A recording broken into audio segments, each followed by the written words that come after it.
Hello everyone, study with Rakib sir YouTube চ্যানেলে তোমাদের সকলকে স্বাগত জানাই।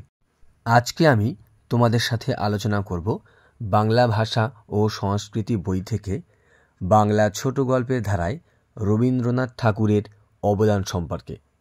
এই প্রশ্নের উত্তরটি সহজ সরল ভাষায় তোমাদের জন্য পরিবেশন করা হয়েছে।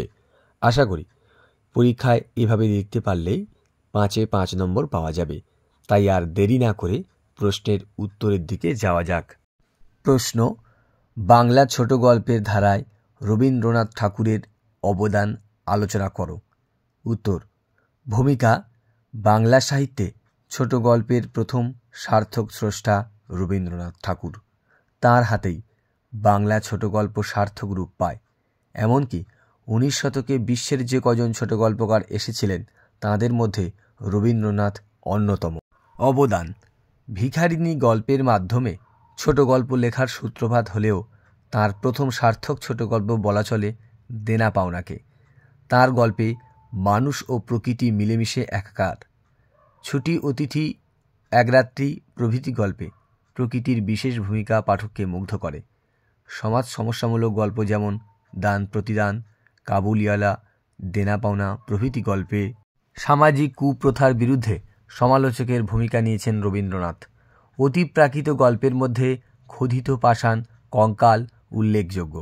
বুদ্ধিদীপ্ত গল্পের মধ্যে ল্যাবরেটরি গল্পটিতে লেখকের বিজ্ঞান চেতনা প্রকাশ পেয়েছে। উল্লেখযোগ্য ছোট গল্প: রবীন্দ্রনাথ সারা জীবনে অসংখ্য ছোট গল্প লিখেছেন।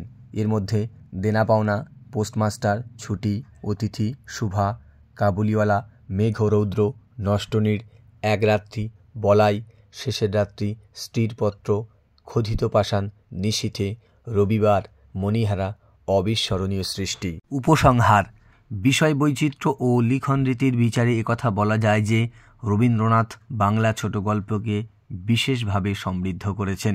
বিশ্ব সাহিত্যের আঙিনাতেও ছোট গল্পকার হিসাবে রবীন্দ্রনাথ বিশেষ মর্যাদার অধিকারী। উত্তরটি তোমাদের কেমন লাগলো তা কমেন্ট করে জানাতে পারো।